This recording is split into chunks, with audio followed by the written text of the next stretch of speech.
মৰমৰ শিক্ষাৰ্থীসকল, আশা কৰোঁ তোমালোক প্ৰত্যেকে ভালে কুশলে আছা। যিহেতু কৰোনাৰ কাৰণে এতিয়ালৈকে ৰাজ্য চৰকাৰ আৰু কেন্দ্ৰীয় চৰকাৰৰ পৰা কোনো ধৰণৰ শিক্ষানুষ্ঠানসমূহ খোলাৰ সঠিক সিদ্ধান্ত অহা নাই। এনে ক্ষেত্ৰত শিক্ষা খণ্ডত যাতে কোনো বাধা নপৰে আৰু তোমালোকে শিক্ষা তথা জ্ঞান লাভৰ পৰা বিৰত নোহোৱা, তাৰ বাবে আমি যিমান সম্ভৱ হয় ই-লাৰ্ণিং ক্লাছৰ যোগেদি তোমালোকলৈ পাঠদান দি আছোঁ।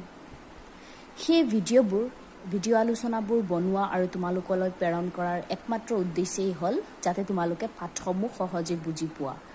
আৰু যদিহে তোমালোকে ভিডিঅ'বোৰ ভালকৈ নোচোৱা, তেন্তে আমাৰ সকলো প্ৰচেষ্টাত চেঁচা পানী পৰাৰ দৰে হ'ব। গতিকে এই ক্ষেত্ৰত তোমালোকৰ 100% সহযোগিতাৰ কামনা কৰিলোঁ। আজিৰ ভিডিঅ'টোত আমি এটা নতুন পাঠ আৰম্ভ কৰিম। ডক্টৰ হীৰেণ গোহাঁইৰ কেম্ব্ৰিজ শিক্ষা ব্যৱস্থা আৰু শিক্ষানুষ্ঠান পাঠটি। গতিকে পাঠটি আলোচনা কৰাৰ আগতে ইয়াৰ লেখক ডক্টৰ হীৰেণ গোহাঁই সম্পৰ্কে কিছু কথা জানি লওঁ। সাম্প্ৰতিক কালৰ অসমৰ এগৰাকী আগশাৰীৰ পণ্ডিত লেখক,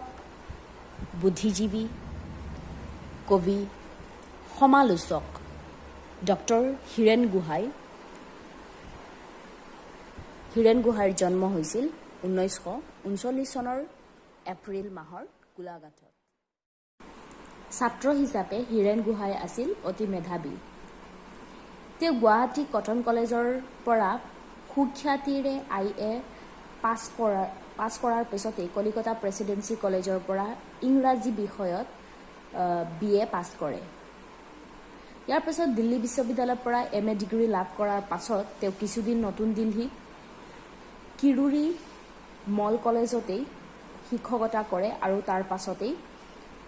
গৱেষণাৰ উদ্দেশ্যে বিলাতলৈ অৰ্থাৎ ইংলেণ্ডৰ কেম্ব্ৰিজ বিশ্ববিদ্যালয়লৈ যায় আৰু তাৰে পৰা তেওঁ গৱেষণা অৰ্থাৎ PhD ডিগ্ৰী লাভ কৰে আৰু তেওঁৰ গৱেষণা গ্ৰন্থখনৰ নাম আছিল ট্ৰেডিশ্যনছ এণ্ড পেৰাডাইজ লষ্ট। স্বৰাজোত্তৰ অসমৰ সাহিত্য জগতৰ আৰু সমাজত এগৰাকী অন্যান্য সাধাৰণ সমালোচক হিচাপে অগ্ৰণী ভূমিকা পালন কৰা চিন্তাবিদ, শিক্ষক, সাহিত্যিক, সম্পাদক ডক্টৰ হীৰেণ গোহাঁই গুৱাহাটী বিশ্ববিদ্যালয়ৰ ইংৰাজী বিভাগৰ প্ৰাক্তন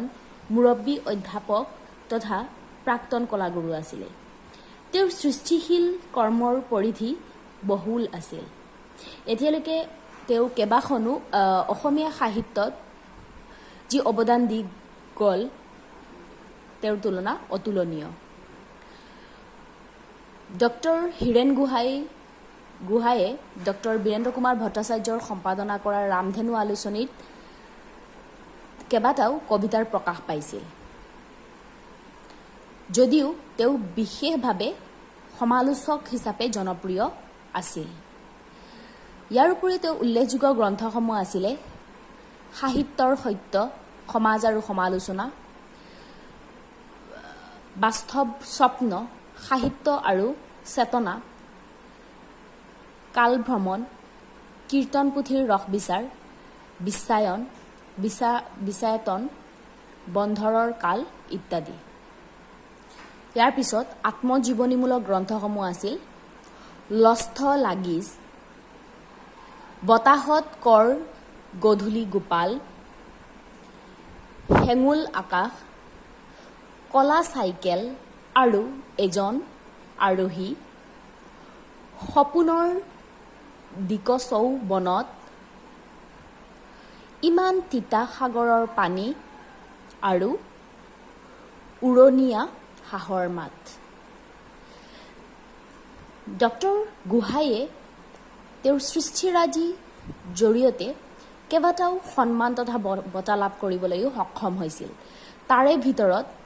কমল কুমাৰী ফাউণ্ডেশ্যনৰ দ্বাৰা প্ৰদান কৰা কমল কুমাৰী বঁটা, অসমীয়া জাতীয় জীৱনত মহাপুৰুষীয়া পৰম্পৰা শীৰ্ষক গ্ৰন্থৰ বাবে সাহিত্য অকাডেমী বঁটা লাভ কৰিছিল। পাঠটিৰ মূল বিষয়বস্তু আলোচনাৰ আগতে আমি এই পাঠটিৰ উল্লেখিত কিছুমান কঠিন শব্দৰ বিষয়ে প্ৰথমে জানি লওঁ যে কি আছে লাতিন আমি পাঠ আলোচনাৰ প্ৰথমতেই লাতিন শব্দটো পাওঁ লাতিন মানে হ'ল ইউৰোপৰ এটা চহকী ভাষা কলন মানে হ'ল এখন চহৰৰ নাম ৰিম মানে হ'ল জাৰ্মানীৰ এখন চহৰ নটৰডাম হ'ল এটা গীৰ্জা গীৰ্জাক চাৰ্চ বুলি কোৱা হয় ইংৰাজীত গাথিক স্থাপত্য হ'ল এবিধ স্থাপত্য কলা শৈলী মধ্যযুগৰ ইউৰোপত ইয়াৰ বিকাশ হৈছিল গাথিক স্থাপত্য কলাৰ এটা আৰ্কিটেক্ট বুলি কোৱা হয় আৰু মধ্যযুগতেই ইয়াৰ বিকাশ বেছিকৈ হৈছিল বুলি ক'ব পাৰি গীৰ্জাবোৰৰ স্থাপত্যত এইবিধ শৈলী দেখা যায় আৰু সেই খ্ৰীষ্টীয় ধৰ্মৰ যিটো হেৰি আছিলে ভগৱানৰ উপাসনাৰ ঠাই আছিলে সেই ঠাইত স্থাপত্য অৰ্থাৎ ৱালবিলাকত যিবিলাক বনোৱা হৈছিলে চিত্ৰবিলাক বনোৱা হৈছিলে সেই শৈলীকেই গাথিক স্থাপত্য বুলি কোৱা হয় ইয়াৰ পিছত চাৰ্চ মানে হ'ল গীৰ্জা কুঠৰি মানে সৰু কোঠা নিহপালি হ'ল গভীৰ টোপনি পৰ্টাৰ হ'ল অনুষ্ঠান প্ৰতিষ্ঠান আদিত থকা এক শ্ৰেণীৰ কৰ্মচাৰী বা নিৰাপত্তাৰক্ষী যোনে চোৱা চিতা ৰাখে তাক পৰ্টাৰ বুলি কোৱা হয় স্কলাৰ হ'ল পাণ্ডিত্যৰ অধিকাৰী ছাত্ৰ বা শিক্ষক আমি যে স্কলাৰশ্বিপ পাওঁ হয়নে স্কলাৰশ্বিপটো হ'ল মেধাৱী তথা পাণ্ডিত্যৰ অধিকাৰী সেই ছাত্ৰসকলেহে এটা বিশেষ বৃত্তি লাভ কৰে আৰু তাকে স্কলাৰশ্বিপ বুলি কোৱা হয় সেইদৰে স্কলাৰ মানে হ'ল পাণ্ডিত্যৰ অধিকাৰী ছাত্ৰ বা মেধাৱী ছাত্ৰ বুলি ক'ব পাৰি ধীমান মানে হ'ল বুদ্ধিমান সুস্থং কাষ্ঠং হ'ল শুকান বা নিৰহ কাঠ ৱাৰ্চিটি মানে হ'ল শব্দৰ সংক্ষিপ্ত ৰূপ কেম্ব্ৰিজ বিশ্ববিদ্যালয়ৰ ছাত্ৰীসকলে প্ৰকাশ কৰা প্ৰাচীনতম সাপ্তাহিক পত্ৰিকা এটা মেগজিন আছিলে পত্ৰিকা আছিলে সেই পত্ৰিকাৰ নাম আছিলে কি ৱাৰ্চিটি টাৰ্ম হ'ল সীমিত কাল কোনো কামৰ বাবে নিৰূপিত সময় অৰ্থাৎ সেশন বুলি আমি ক'ব পাৰি বা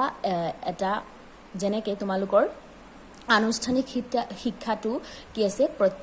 প্ৰতিটো শ্ৰেণীতে এটা নিৰ্দিষ্ট সীমা বান্ধি দিয়া আছে সেই নিৰ্দিষ্ট সীমা বন্ধাটোকে কি বুলি কোৱা হয় টাৰ্ম বুলি কোৱা হয় ইয়াৰ পিছত কেইজনমান ব্যক্তিৰ কথা এই পাঠ্যত উল্লেখ আছে আৰু সেই ব্যক্তিসকল কোন হয় সেই বিষয়ে আমি চাই লওঁ যে টমাছ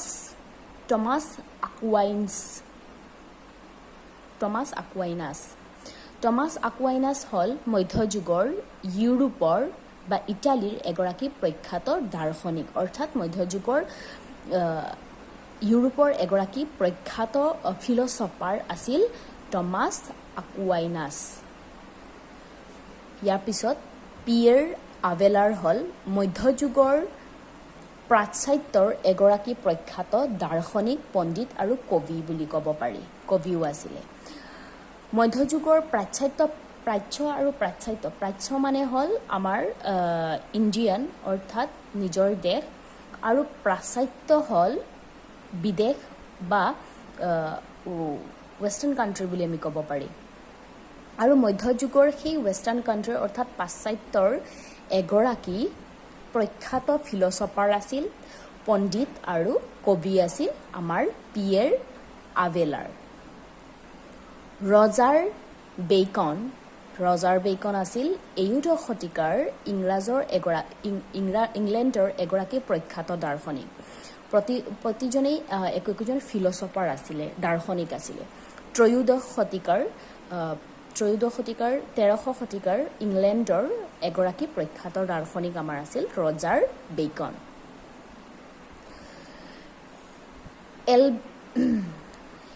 এলবেৰ্টাছ মেগলাছ হ'ল মধ্যযুগৰ প্ৰাচ্যাত্যৰ এগৰাকী দাৰ্শনিক পণ্ডিত আছিল উইলিয়াম অফ অকেম আছিল ত্ৰয়োদশ শতিকাৰ ইংলেণ্ডৰ প্ৰখ্যাত দাৰ্শনিক। জন ডান্স স্কটাছ আছিল ত্ৰয়োদশ শতিকাৰ স্কটলেণ্ডৰ এগৰাকী প্ৰখ্যাত দাৰ্শনিক আছিল। এই প্ৰতিজনেই একোজন দাৰ্শনিক আছিল আৰু যিহেতু কেম্ব্ৰিজ বিশ্ববিদ্যালয় ইংলেণ্ডতে আছিলে, সেয়ে প্ৰায়বিলাক আমাৰ ইংলেণ্ডৰ দাৰ্শনিকৰ কথা ইয়াত পাঠীত উল্লেখ কৰা হৈছে। তেন্তে আহা এতিয়া আমি পাঠীৰ মূল বিষয়বস্তুটো জানি লওঁ। চোৱা, অক্সফৰ্ড আৰু কেম্ব্ৰিজৰ দৰে বিশ্ববিদ্যালয় ইউৰোপৰ এক স্বকীয় আৰু অন্যান্য পৰম্পৰাগত অনুষ্ঠান। ইউৰোপ মহাদেশৰ এক পৰম্পৰাগত ট্ৰেডিশ্যনেল অনুষ্ঠান আছিলে আমাৰ অক্সফৰ্ড আৰু কেম্ব্ৰিজ বিশ্ববিদ্যালয়। আমাৰ প্ৰায় ছাত্ৰ ছাত্ৰীসকলৰ এটা ড্ৰিম বুলি, অৰ্থাৎ সপোন বুলি ক'ব পাৰি, যে সপোন সিহঁতে অক্সফৰ্ড আৰু কেম্ব্ৰিজ বিশ্ববিদ্যালয়বোৰত ডাঙৰ যিবিলাক বিশ্ববিদ্যালয় আছে আউট অফ কাণ্ট্ৰি, অৰ্থাৎ পাশ্চাত্যৰ যিবিলাক ডাঙৰ বিশ্ববিদ্যালয় আছে,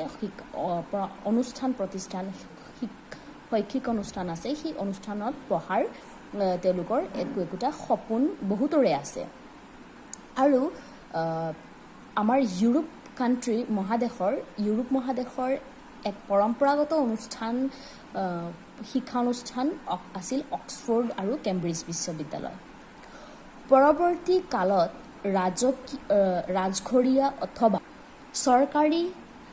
অনুদানেৰে উচ্চ শিক্ষাৰ বিস্তাৰৰ বাবে পতা অনুষ্ঠানতকৈ তাৰ গতিগোত্ৰ বেলেগ আছিল। আমাৰ যিবিলাক চৰকাৰী ৰাজকীয় বা ৰজাঘৰীয়া বা চৰকাৰে অনুদান প্ৰতিদান দিয়া শিক্ষানুষ্ঠানসমূহৰ যিবিলাক ৰীতি নীতি আছিল, সেই ৰীতি নীতিতকৈ অলপ বেলেগ ধৰণৰ ৰীতি নীতি আছিল আমাৰ অক্সফৰ্ড আৰু কেম্ব্ৰিজ বিশ্ববিদ্যালয়ৰ অনুষ্ঠানসমূহৰ। প্ৰচলিত ধাৰণা এনেকুৱা যে মধ্যযুগৰ ইউৰোপৰ কুসংস্কাৰত যুগ গৈ আছিল আৰু 14-15 শতিকাৰ ইটালীৰ পৰা বিয়পি পৰা নৱযুগে সেই অমানিশাৰ মোহ নিদ্ৰাৰ পৰা ইউৰোপক মুক্তি দিলে। যে এষাৰ কথা আছিল, প্ৰচলিত কথা আছিল যে মধ্যযুগত মিডিল যিটো যুগ আছিল, সেই যুগটোত ইউৰোপ দেশখনে কুসংস্কাৰ অন্ধবিশ্বাসেৰে ডুব গৈ আছিলে। আৰু 1400-1500 শতিকাতে ইটালীৰ পৰা বিয়পি পৰা যি শিক্ষাৰ নৱযুগে যিটো নতুন শিক্ষাৰ কিৰণে সেই অমানিশা আৰু সেই কুসংস্কাৰ অন্ধবিশ্বাসক দূৰ কৰি এক মুক্তিৰ পথত মানুহক আধুনিকতাৰ পথত তথা উন্নতিৰ পথত আগুৱাই লৈ আহিছিল। অথচ ইউৰোপৰ কেইবাখনো প্ৰসিদ্ধ প্ৰাচীন বিশ্ববিদ্যালয় পাৰি বা পেৰিছ, হাইডেনবাৰ্গ, অক্সফৰ্ড, কেম্ব্ৰিজ, বলোনা, প্ৰাহা ইত্যাদি মধ্যযুগতে দ্বাদশ বা ত্ৰয়োদশ শতিকাতে স্থাপিত হৈছিল। অথচ যি সময়ত মধ্যযুগ অৰ্থাৎ দ্বাদশ ত্ৰয়োদশৰ কথা ইয়াত কোৱা হৈছে, সেই সময়ত কোৱা হৈছে যে ইউৰোপৰ কুসংস্কাৰ অন্ধবিশ্বাসে গ্ৰাস কৰি আছিলে। কিন্তু যদিও গ্ৰাস কৰি আছিল, সেই সময়ত কিন্তু আমাৰ ইউৰোপতে প্ৰাচীন বিশ্ববিদ্যালয় আছিল। বিশ্ববিদ্যালয় কেইখনৰ নাম কি আছিল? পাৰি বা পেৰিছ, হাইডেলবাৰ্গ, অক্সফৰ্ড, কেম্ব্ৰিজ, বলোনা, প্ৰাহা ইত্যাদি কেইবাখনো বিশ্ববিদ্যালয় স্থাপিত হৈছিল। কিন্তু তথাপিও সেই মধ্যযুগত ইউৰোপৰ কুসংস্কাৰ অন্ধবিশ্বাসে ডুব গৈ আছিলে। তাত অতি মেধাৱী আৰু অধ্যয়নপুষ্ট পণ্ডিতে বিদ্যাচৰ্চা আৰু শিক্ষাদান কৰিছিল। আৰু সেই প্ৰাচীন বিশ্ববিদ্যালয়সমূহত কেৱল মেধাৱী আৰু শিক্ষাৰ প্ৰতি একাগ্ৰতা ছাত্ৰ তথা পণ্ডিতসকলেই বিদ্যাচৰ্চা আৰু শিক্ষাদান কৰিছিল। শিক্ষাৰ মাধ্যম লাটিন হোৱাৰ বাবে বিভিন্ন দেশৰ পণ্ডিতে সেইবোৰত অধ্যয়ন অধ্যাপনা কৰি ঘূৰি ফুৰিছিল। শিক্ষাৰ মাধ্যম যিহেতু কি আছিলে লাটিন ভাষা আছিলে সেই ভাষা আছিল কাৰণে বহুতো পণ্ডিতে সেই ভাষাত অধ্যাপনা কৰিব পাৰিছিল জিজ্ঞাসু আৰু অধ্যয়ন পিপাসু ছাত্ৰবিলাকেও তেওঁলোকৰ আগ্ৰহ আৰু ইচ্ছানুযায়ী সেইবোৰ বিশ্ববিদ্যালয়ত পঢ়া শুনা কৰিছিল আৰু যিবিলাক ছাত্ৰ-ছাত্ৰী একাগ্ৰ আছিল পঢ়াৰ প্ৰতি বা ধাউতি আছিল বা অধ্যয়ন পিপাসু ছাত্ৰসকলেহে সেই বিশ্ববিদ্যালয়সমূহত পঢ়া শুনা কৰিছিল টমাছ আকুৱাইনাছ পিয়েৰ আভেলাৰ Roger Bacon Albertus Magnus William of Ockham John Duns Scotus আদি বহু পণ্ডিতে বিদ্যাচৰ্চাৰ নতুন দিগন্ত উন্মোচন কৰাৰ উপৰিও সাধনাত চমকপ্ৰদ সিদ্ধহস্ত আছিল সেই মহান পণ্ডিতসকলে তথা দাৰ্শনিকসকলে বিদ্যাচৰ্চাৰ নতুন দিগন্ত নতুন দিশ উন্মোচন কৰাৰ উপৰিও সাধনাৰ চমকপ্ৰদ সিদ্ধহস্ত আছিল তেওঁলোকে বিভিন্ন নতুন দিশসমূহ উদ্ভাৱন কৰিছিলে কলেজবোৰ পণ্ডিতসকলে নিজা উদ্যোগতে প্ৰতিষ্ঠা কৰিছিল আৰু কলেজসমূহ পণ্ডিতসকলে নিজা উদ্যোগতে প্ৰতিষ্ঠা কৰিছিল অৰ্থাৎ সেই কলেজৰ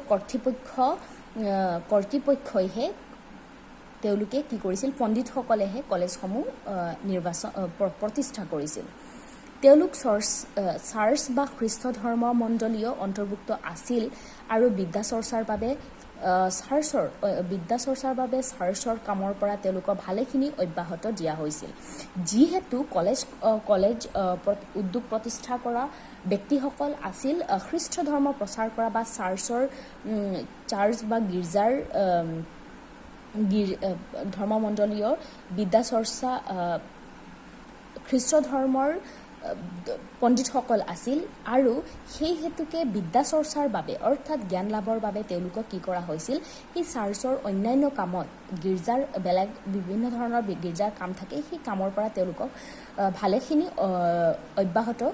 অব্যাহতি তথা বিৰতি দিয়া হৈছিল চাৰ্চৰ দান দক্ষিণাৰ উপৰিও কোনো ধনী ব্যক্তি বা ব্যৱসায়িক সংঘৰ পৰা অৰ্থ সাহায্য পাইছিল আৰু পণ্ডিতসকলে বিশ্ববিদ্যালয়ৰ চলাবৰ বাবে প্ৰচুৰ ভূ সম্পত্তি সংগ্ৰহ কৰিছিল তেওঁলোকৰ সেই কলেজসমূহ চলোৱাৰ যি ভূ সম্পত্তি আছিল সেই ভূ সম্পত্তিসমূহ তেওঁলোকে কৰ পৰা যোগান ধৰিছিল প্ৰথম হ'ল মানুহে দান দক্ষিণা দিছিল ইয়াৰ উপৰিও ধনী ব্যক্তিসকল বা ব্যৱসায় ডাঙৰ বিজনেছমেনসকলেও তেওঁলোকক কি কৰিছিল সাহায্য প্ৰদান কৰিছিল যাৰ কাৰণে তেওঁলোকৰ বিশ্ববিদ্যালয়সমূহ চলোৱাৰ ক্ষেত্ৰত কোনো ধৰণৰ অসুবিধা তথা সা সম্পত্তিৰ ক্ষেত্ৰত টকা পইচাৰ ক্ষেত্ৰত কোনো ধৰণৰ অসুবিধাৰ সৃষ্টি হোৱা নাছিল অৰ্থাৎ ধৰ্মচৰ্চাৰ বাবে বিদ্যা চৰ্চাৰ প্ৰয়োজন বুলি এসময়ত কেথলিক চাৰ্চে উপলব্ধি কৰিছিল তেওঁলোকে বিশ্বাস কৰিছিল যে ধৰ্মচৰ্চাৰ বাবে বিদ্যা চৰ্চা কৰাটো অত্যন্ত প্ৰয়োজন সেই ৰোমান কেথলিকসকলে গভীৰভাৱে উপলব্ধি কৰিছিল তাহানিৰ ভাৰতীয় বিশ্ববিদ্যালয় বৌদ্ধ বিহাৰবোৰৰ প্ৰচুৰ ভূ সম্পত্তি আছিল আৰু তাত ভূমিদানৰ লেখীয়া কৃষকৰ উৎপাদনৰ পৰা স্থান কাটি বিহাৰ চলোৱা হৈছিল যেনেকৈ আমাৰ ভাৰতৰ বৌদ্ধ বিহাৰ যিবিলাক আছে ভাৰতত সেই বৌদ্ধ বিহাৰসমূহত প্ৰচুৰ পৰিমাণ ধন সম্পত্তি দান দক্ষিণা দিয়াৰ উপৰিও বিভিন্ন ধৰণৰ দান দক্ষিণা দিয়াৰ উপৰিও ধনী ব্যক্তিসকলেও সহায় সহযোগিতা ভূ সম্পত্তি দান কৰিছিল আৰু কৃষকসকলে সেই মাটিসমূহত কৃষিকৰ্ম কৰা হৈছিল কৃষিকৰ্ম উৎপাদনৰ পৰাই চান কাটি বিহাৰসমূহ চলোৱা হৈছিল কলেজৰ ফেল'সকলে এজন অধ্যক্ষ অৰ্থাৎ মাষ্টাৰ নিৰ্বাচন কৰিছিল আৰু যুটীয়াভাৱে নিয়াৰিকৈ কলেজৰ প্ৰশাসনৰ দায়িত্ব লৈছিল আৰু কলেজৰ ফেল' যিসকল আছিল সেই ফেল'সকলে এজন মাষ্টাৰ অৰ্থাৎ এজন মেইন ইনচাৰ্জ মাষ্টাৰ নিৰ্বাচন কৰিছিল আৰু তেওঁলোকে সকলোৱে যুটীয়াভাৱে কলেজসমূহৰ প্ৰশাসনীয় ডিচিপ্লিনাৰী যিবিলাক কাম আছিল সেই কামসমূহ দায়িত্বসমূহ তেওঁলোকে লৈছিল মাষ্টাৰজন বাহিৰৰ খ্যাতিনামা পণ্ডিত হ'ব পাৰে সেই মাষ্টাৰজন কেৱল যে সি কলেজৰ হ'ব লাগে তেনেকৈ নহয় বাহিৰা কোনোবা খ্যাতিনামা জনপ্ৰিয় ফেমাছ ব্যক্তিও পণ্ডিত হ'ব পাৰে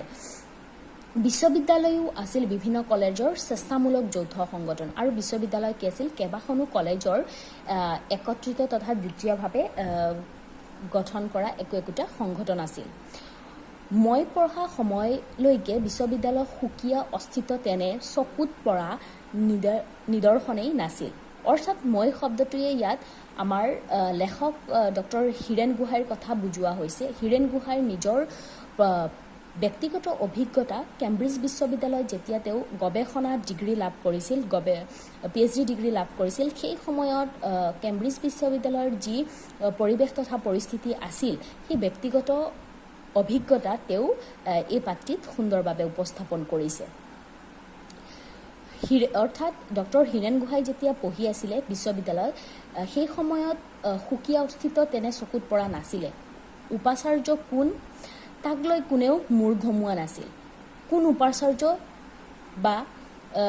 কোন মেইন হয় সেই বিষয়ে তেওঁলোকে ইমান মাথা মৰা নাছিলে ৰাজশক্তি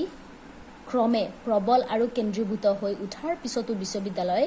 ৰজাঘৰৰ পৰা নিজা স্বতন্ত্ৰ অধিকাৰৰ বাবে চাৰ্টাৰ বা ৰাজপত্ৰ লাভ কৰিছিল য'ত ৰজাই বিশ্ববিদ্যালয়ৰ অধিকাৰ আৰু আভ্যন্তৰীণ প্ৰশাসনৰ হস্তক্ষেপ নকৰাৰ প্ৰতিশ্ৰুতি দিছিল তাত ৰাজশক্তি ক্ৰমে প্ৰবল আৰু কেন্দ্ৰীভূত হৈ উঠাৰ পিছতহে কি আছিল বিশ্ববিদ্যালয়ৰ যি ৰজাঘৰৰ পৰা নিজা স্বতন্ত্ৰভাৱে অধিকাৰৰ বাবে এখন প্ৰমাণপত্ৰ পাইছিল ৰাজপত্ৰ পাইছিল সেই ৰাজপত্ৰ লিখা আছিল য'ত বিশ্ববিদ্যালয়ৰ অধিকাৰ আৰু আভ্যন্তৰীণ প্ৰশাসনত কোনেও যাতে হস্তক্ষেপ অৰ্থাৎ ইণ্টাৰফিয়াৰ নকৰে তাৰ প্ৰতিশ্ৰুতিৰে এখন ৰাজপত্ৰ তথা চাৰ্টিফিকেট দিয়া হৈছিলে কোৱা বাহুল্য যে এনেদৰে নিৰ্ভয়ে স্বাধীন চিন্তাৰ অনুশীলন আৰু অনুসৰণ কৰাৰ অৱকাশ পাইছিল পণ্ডিতসকলে গতিকে পণ্ডিতসকল এই ক্ষেত্ৰত নিস্বাধীন আছিল তেওঁলোকৰ কোনো ক্ষেত্ৰত বাধা তথা প্ৰতিবন্ধকতা নাছিলে ক্লাছৰ ছাত্ৰ উপস্থিতিৰ বাধ্যতামূলক নাছিল তোমালোকৰ যেনেকৈ ক্লাছত প্ৰতিজন ষ্টুডেণ্ট তথা শিক্ষাৰ্থী থকাটো বাধ্যতামূলক আগৰ দিনত কিন্তু অৰ্থাৎ মধ্যযুগৰ কেম্ব্ৰিজ বিশ্ববিদ্যালয়ৰ ছাত্ৰসকলৰ উপস্থিতি ইমান বাধ্যতামূলক নাছিল থাকিলেও ঠিক থকা নথকাৰ ওপৰত ইমান গুৰুত্ব দিয়া হোৱা নাছিল কিন্তু প্ৰতিজন বিখ্যাত পণ্ডিতে মেধা আৰু পণ্ডিত্যৰে অজস্ৰ ছাত্ৰক বিভিন্ন ইউৰোপৰ দেশৰ পৰা আকৰ্ষণ কৰিব পাৰিছিল তথাপিও সেই শ্ৰেণী কক্ষসমূহত কি হৈছিল অশেষ সংখ্যক ছাত্ৰ ছাত্ৰীৰ সমাৱেশ থকা দেখা গৈছিল কাৰণ ইয়াৰ একমাত্ৰ কাৰণেই আছিল সেই সময় যিসকলে শিক্ষকসকলৰ যি মেধা টেলেণ্ট আৰু পাণ্ডিত্য আছিল সেই পাণ্ডিত্যই সাধাৰণতে ছাত্ৰ ছাত্ৰীসকলক আকৰ্ষণ কৰিব পাৰিছিল ব্যৱস্থাটোৱে কিছু পৰিমাণে অসমৰ সত্ৰ ব্যৱস্থাৰ কথা মনত পেলায় সেই যিটো মধ্যযুগৰ সেই ব্যৱস্থাটো শিক্ষাৰ ব্যৱস্থাটো আছিল সেই ব্যৱস্থাটোৱে আমাৰ অসমৰ সত্ৰ ব্যৱস্থাৰো তেনেকৈ নিয়ম আছে ছাত্ৰ উপস্থিতি বাধ্যতামূলক নহয় কিন্তু গুৰুৰ যি পাণ্ডিত্য তথা মেধাই ছাত্ৰসকলক সহজে আকৰ্ষণ কৰিছিল কিন্তু মূলতে যিয়ে নাথাকক শেষান্তৰত সত্ৰৰ বিকাশ অনুৰূপ নহল কিন্তু আমাৰ সত্ৰবিলাকৰ বিকাশ সিমান হোৱা নাই এতিয়াৰ যিবিলাক আমাৰ কেম্ব্ৰিজ বিশ্ববিদ্যালয় বা প্ৰাচাত্যৰ বিশ্ববিদ্যালয়সমূহ যেনেকৈ উন্নত হৈছে তেনেকৈ এতিয়ালৈকে উন্নত হোৱা নাই আজিৰ ভিডিঅ'টোত ইমানেই পৰৱৰ্তী ভিডিঅ'টোত বাকীখিনি অংশ শ্ৰৱকৰ প্ৰতিটো শাৰী আলোচনা লৈ আহিম ধন্যবাদ তৰ্কশাস্ত্ৰ দৰ্শন ব্যাকৰণ লাটিন সাহিত্য গণিত আদি বিষয়ৰ চৰ্চাৰ বিশেষ সূক্ষ্মতা আৰু অগাধ পাণ্ডিত্যৰ প্ৰদৰ্শন কৰিছিল সেই মনীষীসকলে আৰু সেই পণ্ডিত তথা দাৰ্শনিকসকলে তৰ্কশাস্ত্ৰ দৰ্শন ফিলচফি তৰ্কশাস্ত্ৰ ডিবেটৰ যিটো হেৰি আছিলে শাস্ত্ৰ আছিলে ব্যাকৰণ লাটিন সাহিত্য গণিত আদি বিষয়সমূহত তেওঁলোকে সূক্ষ্ম আৰু অগাধ পাণ্ডিতৰ প্ৰদৰ্শন কৰি একোজন মহান পণ্ডিত হৈছিলগৈ কলন ৰিম নটৰডাম প্ৰমুখ্যে গথিক সাহিত্য স্থাপত্য আৰু ৰঙীন কাঁচত অঁকা ছবিৰে সুশোভিত বিশাল সুউচ্চ কেথিড্ৰেল বা প্ৰধান গীৰ্জাবোৰত সেই যুগৰ কলা আৰু প্ৰযুক্তিবিদ্যাৰ পৰিস্ফুট হৈছিলে কলন ৰিম হ'ল চহৰৰ নাম নটৰডাম সেই গীৰ্জা তথা গাঁঠি স্থাপত্য যিবিলাক আছিলে আৰ্কিটেক্টছ আছিলে সেই আৰ্কিটেক্টছ আৰু ৰঙীন কাঁচৰ ছবিত মিৰৰসমূহত গ্লাছসমূহত ৰঙীন কালাৰিং যিবিলাক গ্লাছ আছিল সেই গ্লাছসমূহত বিভিন্ন ধৰণৰ ছবি আঁকি সুশোভিত বিশাল সুউচ্চ কেথিড্ৰেল বা প্ৰধান গীৰ্জাবোৰতে সেই যুগৰ কলা আৰু প্ৰসিদ্ধ অৰ্থাৎ টেকন'লজিৰ পৰিস্ফুট হৈছিলে সেই যুগত মধ্যযুগতো তাৰ টেকন'লজি কলা প্ৰযুক্তিবিদ্যাৰ পৰিস্ফুট হোৱা দেখা গৈছিল ক'ত দেখা গৈছিল সেই চহৰবোৰত আৰু তথা গীৰ্জাবোৰত আৰু সেই গীৰ্জাবোৰৰ দেৱালসমূহৰ স্থাপত্যসমূহত আৰু কাঁচৰ যিবিলাক ৰঙীন গ্লাছ আছিল সেই গ্লাছসমূহত বিশাল বিভিন্ন ধৰণৰ সুশোভিত ছবিসমূহক দেখা গৈছিলে বিশ্ববিদ্যালয়বোৰো আছিল এনেধৰণৰ সাংস্কৃতিক জাগৰণৰে নিদৰ্শন আৰু সেই বিশ্ববিদ্যালয়সমূহো আছিল কালচাৰেল কেৰিকুলাম বিভিন্ন ধৰণৰ এক্টিভিটিজৰে সেই বিশ্ববিদ্যালয়সমূহত এক্টিভিটিজবিলাক আছিলে প্ৰথমতে বিশ্ববিদ্যালয়বোৰক স্কুল বুলি বোলা হৈছিল আৰু পণ্ডিতসকলক স্কলাৰ বোলা হৈছিল স্কলাৰ মানেতো গম পাইছেই যে মেধা সম্পন্ন ছাত্ৰ বা শিক্ষক প্ৰথম অৱস্থাত ইনিচিয়েল পৰ্যায়ত কি কৰা হৈছিল বিশ্ববিদ্যালয়সমূহক স্কুল বোলা হৈছিল এতিয়া যেনেকৈ বিশ্ববিদ্যালয় বুলি ক'লে আমি এক উচ্চ পৰ্যায় বুলি গম পাওঁ আৰু স্কুল বুলি ক'লে প্ৰাথমিক তথা আপ টু মেট্ৰিকলৈকে আমি গম পাওঁ স্কুল পৰ্যায় কিন্তু সেই সময়ত বিশ্ববিদ্যালয় বুলি কোৱাৰ লগে লগে বিশ্ববিদ্যালয়সমূহক স্কুল বুলি কোৱা হৈছিল আৰু তাত থকা পণ্ডিতসকলক স্কলাৰ বোলা হৈছিল পৰৱৰ্তী কালত ইংলেণ্ডৰ কলেজ শব্দটো বেছি জনপ্ৰিয় হৈছিল ইয়াৰ পৰৱৰ্তীত ইংলেণ্ডৰ যিটো কলেজ শব্দটো সেই শব্দটো কি কৰা হৈছিল বিশ্ববিদ্যালয়ৰ ঠাইত কলেজ শব্দটো বেছি জনপ্ৰিয় হৈ উঠিছিল প্ৰাচীন ইউনিভাৰ্চিটি আছিল কেইবাখনো কলেজৰ এটা ঠোল য'ত প্ৰতিখন কলেজৰ স্বতন্ত্ৰতা বাছি থাকে প্ৰাচীন ইউনিভাৰ্চিটি বুলি কোৱাৰ লগে লগে কেইবাখনো কলেজ এখন কলেজৰ কথা ইয়াত কোৱা নাই এতিয়াৰ যেনেকৈ ইউনিভাৰ্চিটি বুলি কোৱাৰ লগে লগে সেই এখন কলেজৰ কথা কোৱা হয় যদিও তাত নিজস্বতা থাকে কিন্তু প্ৰাচীন ইউনিভাৰ্চিটি কেইবাখনো কলেজ লগ লাগি পেলাই কি হৈছিল কেইবাটাও কলেজৰ কলেজ লগ লাগি পেলাই এখন ইউনিভাৰ্চিটি হৈছিল য'ত প্ৰতিখন কলেজৰ স্বতন্ত্ৰতা বাছি থাকে য'ত নেকি প্ৰতিখন কলেজৰ যিটো স্বতন্ত্ৰতা নিজৰ স্বাধীনতা সেই স্বাধীনতাটো আছিলে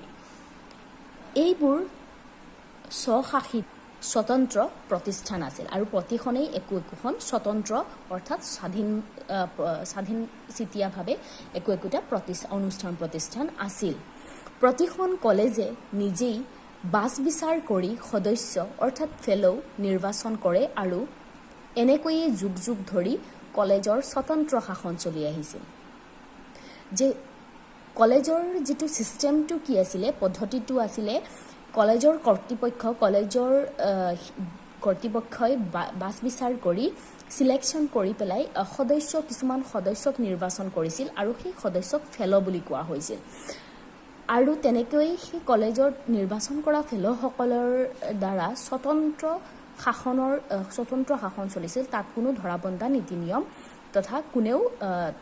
সিহঁতৰ ওপৰত জাপি দিয়া নীতি নিয়ম নাছিলে সিহঁত সম্পূৰ্ণৰূপে মুক্ত আছিল মেধাৰ ভিত্তিত ছাত্ৰ গ্ৰহণ কৰা হৈছিল